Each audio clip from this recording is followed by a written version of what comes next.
नमस्कार विद्यार्थी मित्रांनो मागील लेक्चरमध्ये आपण एक ब्युटिफुल कन्सेप्ट अभ्यासली मॅथमॅटिकल लॉजिकलमध्ये, ती म्हणजे कंजक्शन. ठीक आहे ना. जर सेंटेन्समध्ये अँड हा जर वर्ड आलेला असेल तर आपण त्या सेंटेन्सला कंजक्शनचं स्टेटमेंट म्हणतो. ठीक आहे. अशी जी कन्सेप्ट होती ती एका स्मॉल ट्रिकने आपण अभ्यासलेली गमतीशीर ट्रिक होती, चुकीला माफी नाही. म्हणजे जर कंजक्शनचं जर स्टेटमेंट असेल किंवा कंजक्शन हा जर वर्ड आलेला असेल तर तुम्हाला लक्षात ठेवायचं आहे चुकीला माफी नाही. विद्यार्थी मित्रांनो, जशा पद्धतीने मागील लेक्चरमध्ये आपण एका गमतीशीर मेथडने कंजक्शनची जी कन्सेप्ट आहे ती समजून घेतली, त्याच पद्धतीने आज आपण या लेक्चरमध्ये डिसजंक्शनची कन्सेप्ट समजून घेणार आहोत. ठीक आहे. सो व्हिडिओ जो आहे तो शेवटपर्यंत व्यवस्थित केअरफुली बघत राहा. सो बघा, डिसजंक्शनची डेफिनेशन काय आहे आधी आपण बुकमध्ये दिलेली डेफिनेशन रीड करूया, त्यानंतर मी माझ्या ओन लँग्वेजमध्ये तुम्हाला समजवण्याचा प्रयत्न करतो. ठीक आहे. आणि त्यानंतर ट्रूथ व्हॅल्यू कशा पद्धतीने फाइंड करणार आहोत डिसजंक्शनची ते आपण बघूया एका सिंपल ट्रिकने. तर बघा definition, a compound statement obtain by combining any two given simple statement by using the connectivities or is called the disjunction of two given statement. ठीक आहे. अशा पद्धतीने ही डेफिनेशन आहे, सिमिलर डेफिनेशन आहे कंजक्शन सारखीच, फक्त इथे कनेक्टिव्हिटीज कोणती आहे तर इथे कनेक्टिव्हिटीज आहे ऑर. ही जी कनेक्टिव्हिटीज आहे ती ऑरची कनेक्टिव्हिटीज आहे. ठीक आहे ना. ही कंजक्शनमध्ये होती अँडची, अँड जर असेल तर कंजक्शनचं स्टेटमेंट. आणि आता इथे काय लक्षात घ्यायचं आहे, जर स्टेटमेंटमध्ये किंवा सेंटेन्समध्ये जर ऑर हा जर वर्ड आलेला असेल किंवा दोन सिंपल स्टेटमेंट हे ऑर या वर्डने कंबाईन झालेले असतील तर त्याला आपण म्हणणार त्या पूर्ण होल स्टेटमेंटला, कंपाऊंड स्टेटमेंटला डिसजंक्शन स्टेटमेंट. तर ही झाली आपली डिसजंक्शनची डेफिनेशन. चला आता ही याचं थोडंसं एक एक्झाम्पल बघूया. इथे बघा, Sushil will go to Hyderabad or Chennai. म्हणजे सुशील हा हैदराबादला जाणार आहे किंवा चेन्नईला जाणार आहे. बरोबर. और म्हणलेला आहे म्हणजे किंवा, म्हणजे एकतर फर्स्ट कंडिशन असेल किंवा सेकंड कंडिशन असेल. चला अजून एका वेगळ्या एक्झाम्पलने ही कन्सेप्ट समजून घेऊया. ठीक आहे. तर अशा पद्धतीने ही डेफिनेशन आहे आणि हे एक्झाम्पल आपण इथे बघितलेलं आहे. ठीक आहे ना. Sushil will go to Hyderabad or Chennai अशा पद्धतीचं एक एक्झाम्पल बघितलं. चला मी माझ्या ओन लँग्वेजमध्ये तुम्हाला ही डिसजंक्शनची कन्सेप्ट समजून सांगतो.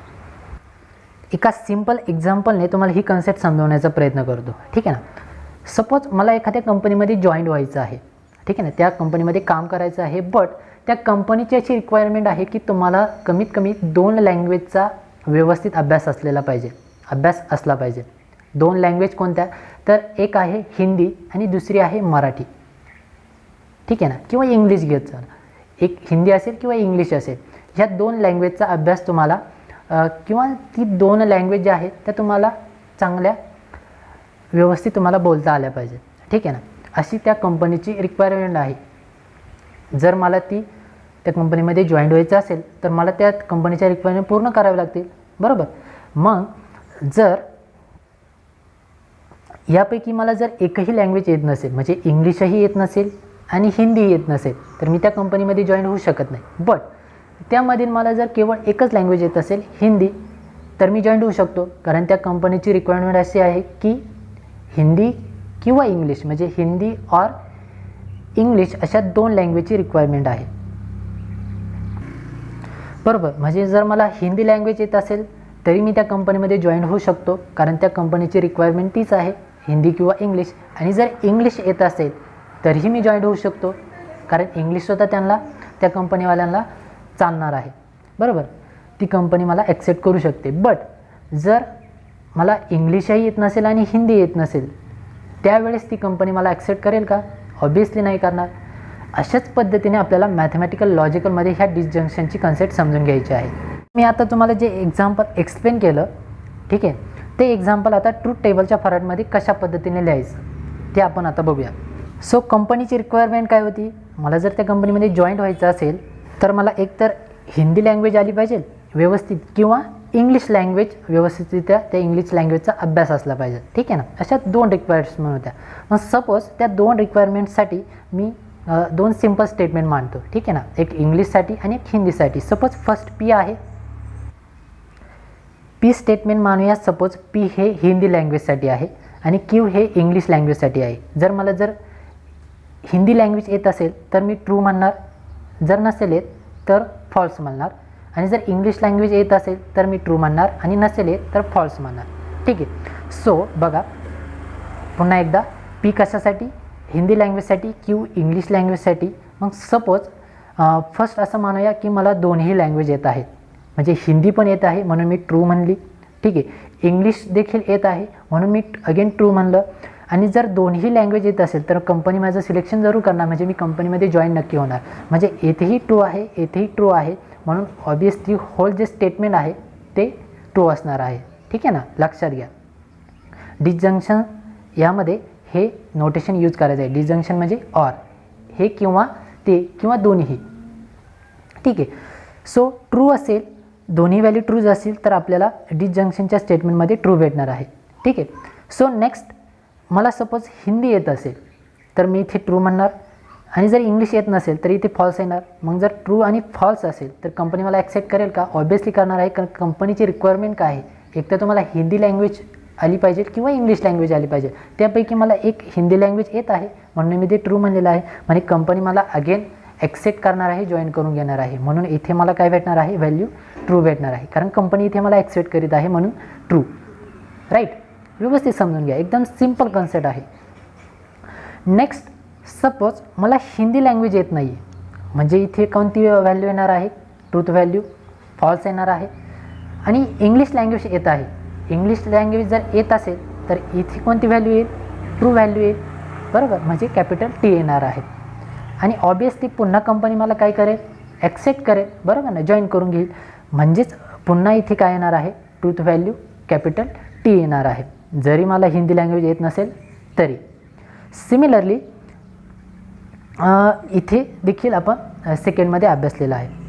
लास्ट, सपोज मला दोन्ही लँग्वेज येत नाही आहेत, हिंदी देखील येत नाही आणि इंग्लिश देखील येत नाही. हिंदी येत नसेल तर पुन्हा फॉल्स येणार आहे, इंग्लिश येत नसेल तर फॉल्स लिहिणार आहोत. बरोबर. आणि दोन्ही फॉल्स असेल तर कंपनी मला हकलून देईल, म्हणजे इथे दोन्ही व्हॅल्यूज फेल्स भेटणार आहेत. म्हणून ऑब्वियसली मला इथे जे डिसजंक्शनचं जे स्टेटमेंटमध्ये व्हॅल्यूज आहे ती फॉल्स भेटणार आहे. ठीक आहे ना. तर अशा पद्धतीने ही डिसजंक्शनची कन्सेप्ट होती. व्यवस्थित समजून घ्या, एकदम सिम्पल आहे. बघा पुन्हा एकदा फास्टली एक्सप्लेन करतो. जर ट्रू असेल म्हणजे दोन्ही व्हॅल्यू ट्रूच असतील, दोन्ही सिम्पल स्टेटमेंटची जी कंडिशन आहे त्या दोन्ही जर ट्रूच असतील तर फायनली जे डिसजंक्शनचं स्टेटमेंट आहे, कंपाऊंड स्टेटमेंट, ते ट्रू भेटतं. बरोबर. एक्झाम्पल, हे एक्झाम्पल जे मी तुम्हाला आता सांगितलेलं आहे ते एक्झाम्पल लक्षात ठेवा. ठीक आहे ना. ह्या ज्या ट्रिक्स आहेत ना त्या व्यवस्थित लक्षात ठेवत जा, म्हणजे तुम्हाला नेक्स्ट जे आता आपल्याला एक्झाम्पल सॉल्व करायचे आहेत, फायनली ट्रूथ टेबल ड्रॉ करायचं आहे. टार्गेट जे आपलं ट्रूथ टेबलचंच आहे ते सॉल्व करण्यासाठी प्रॉब्लेम येणार नाही. ठीक आहे. म्हणजे डिसजंक्शनच्या ट्रूथ व्हॅल्यूच्या चार्टमध्ये आपण काय शिकलो? जर दोन्ही व्हॅल्यू जर ट्रूज असतील तर आपल्याला फायनल ट्रूथ सोल्युशन भेटतं. बरोबर. जर त्यामधील एक जरी व्हॅल्यू फॉल्स असेल तर तरीही ॲन्सर आपल्याला ट्रूज भेटतं. बट जर दोन्ही व्हॅल्यू फॉल्स असतील तर मात्र आपल्याला सोल्युशन हे फॉल्स भेटतं. ठीक आहे ना. म्हणजे लक्षात घ्या, इथे डिसजंक्शनमध्ये आपल्याला जास्तीत जास्त मॅक्सिमम व्हॅल्यूज ह्या ट्रूज भेटतात, आणि जे कंजक्शनचं जे ट्रूथ टेबलचा चार्ट आहे त्यामध्ये आपल्याला जास्तीत जास्त व्हॅल्यू ह्या फॉल्स भेटतात. या पद्धतीने इथे. ठीक आहे ना. इथे हा कंजक्शनचा चार्ट आहे. यामध्ये बघा इथे सर्वच व्हॅल्यू आपल्याला फॉल्स भेटलेले आहेत, बट ज्यावेळेस ट्रू असणार आहे त्या ठिकाणी आपल्याला सोल्युशन हे ट्रू भेटणार आहे. ठीक आहे ना. तर आता आपण ह्या डिसजंक्शनचे सिमिलर जसे कंजक्शनमध्ये एक्झाम्पल बघितले होते तसे एक्झाम्पल्स बघूया. म्हणजे स्टेटमेंट टू सिम्बॉलिकल फॉर्ममध्ये कशा पद्धतीने लिहू शकतो किंवा सिम्बॉलिकल टू स्टेटमेंटच्या फॉर्ममध्ये आपण कशा पद्धतीने लिहू शकतो. सो बघा example, transform the following statement into symbolical form किंवा सिम्बॉलिक फॉर्म. तर बघा एक्झाम्पल काय आहे? First, Taj Mahal is in Agra और Mumbai is the capital of Kerala. अशा पद्धतीने हे एक्झाम्पल आहे. मग सोल्युशनमध्ये याचं सोल्युशन कसं भेटणार आहे? तर आपल्याला दोन सिम्पल स्टेटमेंट कन्सिडर करावे लागतील. बघा solution, let small p that means Taj Mahal is in Agra. हे फर्स्ट स्टेटमेंट सिम्पल स्टेटमेंट झालं. आणि सेकंड सिम्पल स्टेटमेंट आपण क्यू मानूया, म्हणजे Q is equal to Mumbai is the capital of Kerala. ठीक आहे ना. हे झालं आपलं क्यू स्टेटमेंट आणि ताजमहलचं झालं आपलं पी स्टेटमेंट. दॅट मीन्स डिसजंक्शनमध्ये आपण कशा पद्धतीने लिहू शकतो, कारण इथे ऑर आहे. ठीक आहे ना. इथे ऑर आल्यामुळे आपण नोटेशन आपण या पद्धतीने वापरणार आहोत. व्ही म्हणजे पी डिजंक्शन क्यू, ठीक आहे ना. तर अशा पद्धतीने आपण हे डिजंक्शनचं सिम्बॉलिकल फॉर्ममध्ये आपण लिहिणार आहोत. प्रत्येक कनेक्टिव्हिटीचं आपण याच पद्धतीने बघणार आहोत. म्हणजे सिम्बॉलिकल फॉर्ममध्ये याच पद्धतीने लिहू शकतो. स्टेटमेंट असेल तर सिम्बॉलिकल फॉर्ममध्ये या पद्धतीने लिहायचं, फक्त नोटेशन मात्र लक्षात ठेवायचं आहे. जे स्टेटमेंट आहे, स्टेटमेंट आधी सेपरेट करायचे. दिलेले जे कंपाऊंड स्टेटमेंट आहे त्यामधून 2 सिम्पल स्टेटमेंट आपण सेपरेट करायचे, त्यांना नोटेशन द्यायचे स्मॉल पी क्यू या पद्धतीने, आणि ते पी आणि क्यू या नोटेशनने जॉईन करायचे, ठीक आहे ना. हा झाला आपला सिम्बॉलिकल फॉर्म. तर अशा पद्धतीने विद्यार्थी मित्रांनो, आजच्या या लेक्चरमध्ये आपण डिसजंक्शन ची डेफिनेशन आणि डिसजंक्शनच्या कशा पद्धतीने आपण ट्रूथ टेबल किंवा ट्रूथ व्हॅल्यू फाइंड करू शकतो ही कन्सेप्ट आपण आजच्या या लेक्चरमध्ये व्यवस्थितरित्या समजून घेतलेली आहे, ठीक आहे. कंजक्शनसाठी आपण एक ट्रिक बघितली होती, चुकीला माफी नाही. आणि डिसजंक्शनमध्ये एक कंपनीचं एक्झाम्पल बघितलं की एखाद्या कंपनीसाठीची रिक्वायरमेंट कशा पद्धतीने आहे ती, ठीक आहे. तर हे 2 एक्झाम्पल व्यवस्थित लक्षात घ्या, ट्रिक व्यवस्थित समजून घ्या. तर अशा पद्धतीने विद्यार्थी मित्रांनो, आजच्या लेक्चरमध्ये बस एवढंच. व्हिडिओ आवडला असेल तर नक्की लाईक करा, शेअर करा. चॅनलवर जर नवीन असाल तर चॅनलला जरूर सबस्क्राईब करा. तर भेटूया पुढील नेक्स्ट कन्सेप्टमध्ये. धन्यवाद.